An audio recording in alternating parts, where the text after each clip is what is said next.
Muy bien, y continuamos en Bella Tarde Argentinos, Juli. hablando de algo que realmente nos preocupa y nos interesa, bueno, poder darle difusión e información justamente a la población. Hablamos de altas capacidades intelectuales, una neurodiversidad que realmente afecta o nuclea un porcentaje bastante alto de nuestra población. Estamos hablando de que el 15% de la población argentina se puede encuadrar dentro de esta neurodiversidad, ¿no, Lalo? La verdad que el número es sorprendente y para eso tenemos a las especialistas ya sentadas con nosotros para que nos comenten y hablar de esto. Bienvenidas. Muy bien, Muchas le damos la bienvenida gracias. a la licenciada en psicopedagogía Lilia Borda. ¿Cómo estás, Muchas Lilia? gracias. Bienvenida también a la licenciada en educación especial Mariana Maldonado. Mariana, un gusto tenerlas por acá. Muchas gracias. Muy bien. Muchísimas gracias. Pero bueno, definimos un poco esta situación y esta condición, ¿no? ¿Qué son las altas capacidades intelectuales? ¿Es lo mismo hablar de una persona con altas capacidades intelectuales que un niño superdotado o una persona superdotada? Perfecto. Esto es importante aclararlo porque cuando hablamos de esto en general las personas lo primero que se imaginan es el superdotado, el supergenio, el que vemos en las redes sociales, el que vemos en las películas.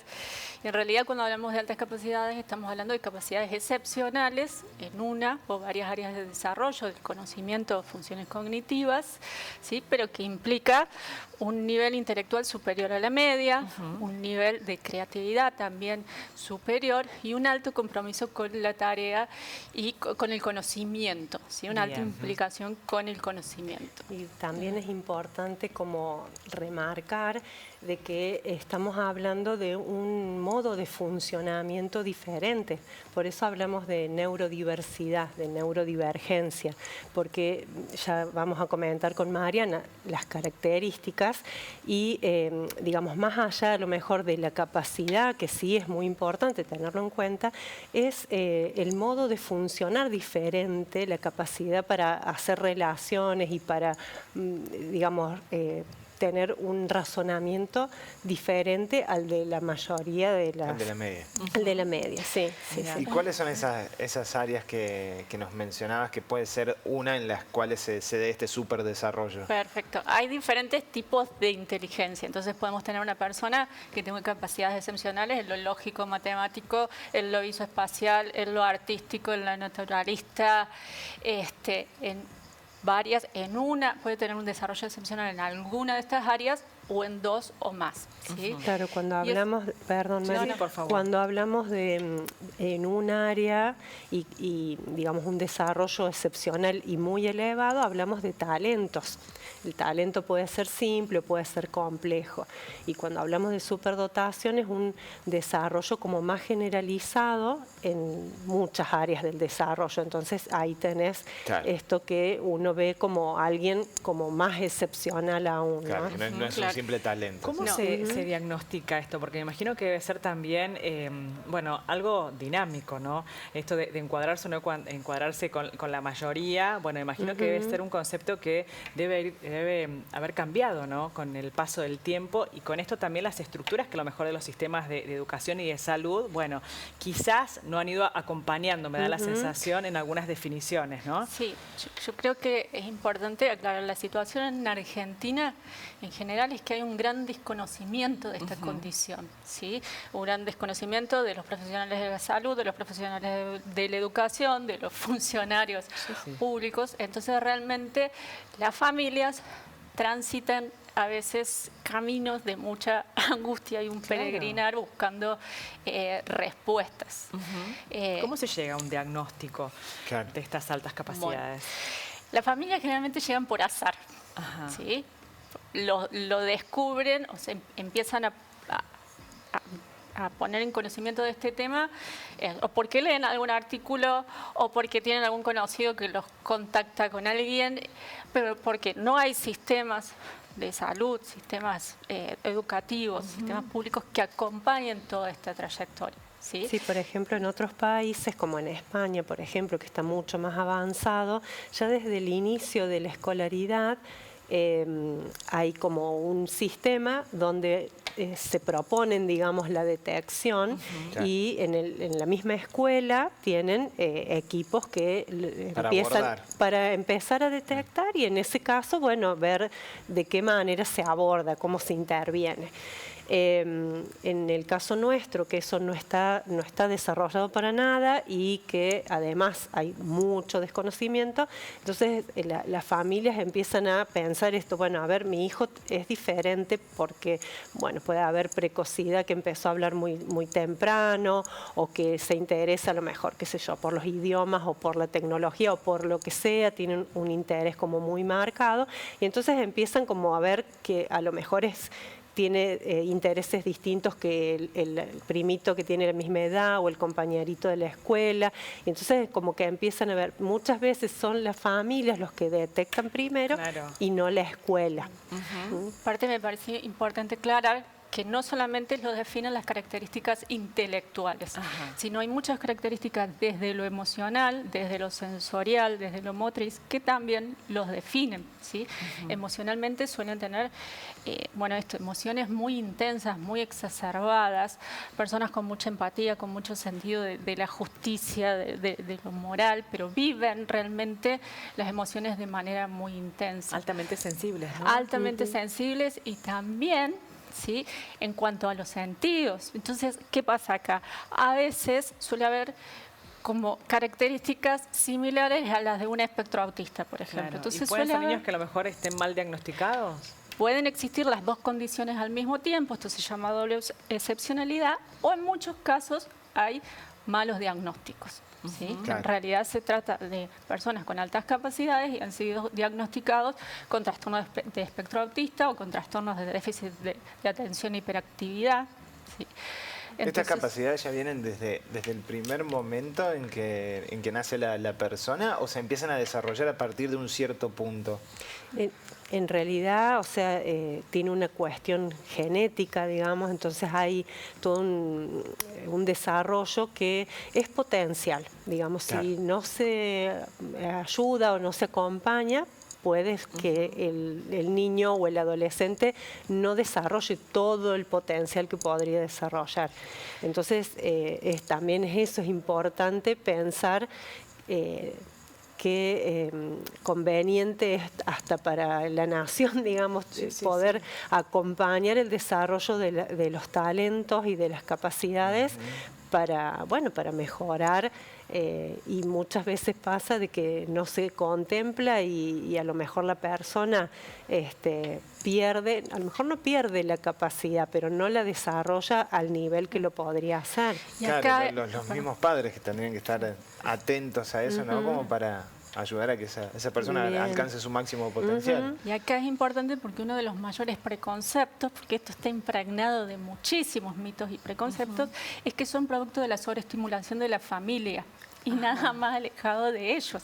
Son personas o niños que demandan mucho, entonces las familias demandan conocimientos, demandan respuestas y demandan respuestas profundas. Entonces, no es que sean sobreestimulados por la familia. Las familias tienen que atender esas demandas. ¿Sí? ¿Cuándo hacer la consulta o de qué manera hacer, ¿no?, esa evaluación, que me imagino que debe ser multidisciplinaria, con un equipo de profesionales, justamente para poder llegar a un diagnóstico certero, ¿no?, y acompañar y que no termine siendo realmente una situación muchas veces angustiante, como lo definieron, ¿no? Sí. Sí, o sea, ¿ante qué señales?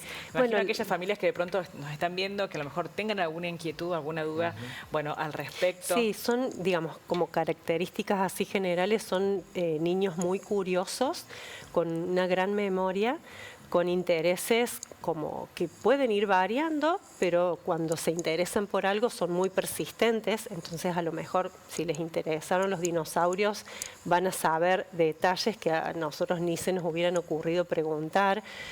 Muchas veces son autodidactas, entonces buscan y se las ingenian para colmar esa curiosidad. Claro. Son muy intensos, como decía Mariana, desde lo sensorial, desde el mostrarse, por eso muchas veces también se confunden con las reacciones que tienen, digamos, son como muy por ahí extremas, y entonces parecen, digamos, bueno, ¿qué le pasa a este niño que reaccionó a lo mejor por algo que para otro no es, digamos, algo que le puede llamar la atención o que lo puede afectar, y para este niño es como demasiado intensa la sensación y la expresión, ¿no? Y esto es importante porque su forma de procesar la información choca con los métodos tradicionales de enseñanza, ¿sí? Entonces son niños que a veces esas formas más tradicionales de educación no logran motivarlo y muchas veces pueden aparecer conductas disruptivas, conductas de evasión.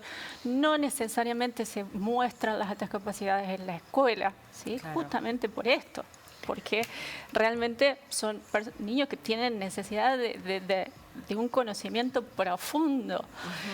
Y de formas de aprender diferentes. Entonces, esto que preguntabas de cómo llegar a un diagnóstico, bueno, muchas veces, como decíamos, es la familia la que empieza como a investigar y hay, digamos, gente especializada que hace un abordaje como, bueno, a ver, evaluemos las capacidades intelectuales, pero también evaluemos creatividad y otras cuestiones que tienen que ver con lo emocional, como para, digamos, llegar por lo menos a una apreciación diagnóstica, decir, bueno, estamos acá frente a un niño con mucha capacidad que tiene estos intereses y estas necesidades. El tema, digamos, que es sumamente importante llegar a ese punto y después, bueno, ¿y qué hacemos con todo esto? Porque ese niño después, bueno, sigue a lo mejor en su escuela, sigue con su vida social, bueno, de qué manera acompañar, sostener y, bueno, estar a la altura de las circunstancias con todo el estímulo y la contención que necesitan, ¿no? Claro. Estas neurodiversidades. Me imagino que debe ser todo un desafío. ¿Qué dice la ley al respecto, la ley de educación? Sí, la Ley de Educación Nacional tiene un artículo especial, no me acuerdo exactamente las palabras, el artículo 93, en el que menciona que digamos, el Estado se va a ocupar de, bueno, de ver los medios para que esta población tenga atención, digamos, la evaluación y la atención, digamos, tanto en las escuelas como lo que necesiten. Claro. Bueno, está totalmente como desconocido eso, ¿no? Por más que está en la ley, después no hay acciones para acompañar ese desarrollo y esa atención. Ese es el gran problema, el desconocimiento sobre esta temática, sobre esta condición y la cantidad de mitos y preconceptos. Esto de que son producto de la sobreestimulación, que son de clase alta, y en realidad no son de clase alta. Por ahí las clases favorecidas tienen otros recursos para que permiten que... claro. Sí, y para el desarrollo del potencial. Pero la prevalencia es la misma en clases favorecidas y clases desfavorecidas en hombres y en mujeres. Sin embargo, en mujeres la detección es mucho menor que en hombres. Entonces hay todo un trabajo que hay que hacer primero de que se conozca de difusión, es fundamental también en la enorme cantidad de población adulta, ¿no? Con esta prevalencia que definíamos, bueno, está en pantalla, ¿no? En Argentina el 15% de la población, bueno, podría encuadrarse dentro de esta neurodiversidad. Bueno, y los adultos, ¿qué pasa con los adultos? ¿Qué pasó con esos que nunca fueron detectados? Claro, el adulto es otro mundo apasionante, pero nosotros, bueno, tenemos un grupo de padres con el que estamos en contacto y muchos papás, a partir de entrar de su hijo, empezaron ha llegado, sí, bueno, a mí me pasó lo mismo, entonces empiezan como a analizar, digamos, su situación y a poder hacer su propia búsqueda, digamos, digamos, si quieren hacerse una propia evaluación, pero muchas veces no hace falta porque ya conociéndose y además por ahí eso los ayuda como a bajar un poco porque muchas veces el sentimiento de sentirse raro, de extrañeza, es decir, ¿por qué todos les interesa tal cosa y a mí no? ¿O por qué yo me siento de esta manera? Entonces también a los adultos les pasa y de poder como bajar eso, de decir, bueno, yo soy así, tengo estas características y también poder, bueno, como encauzar ese potencial también para el desarrollo personal. La atención de las altas capacidades intelectuales es un derecho y la no atención, bueno, podría tener consecuencias importantes, negativas, graves, ¿no? Consecuencias muy negativas a nivel emocional, a nivel social.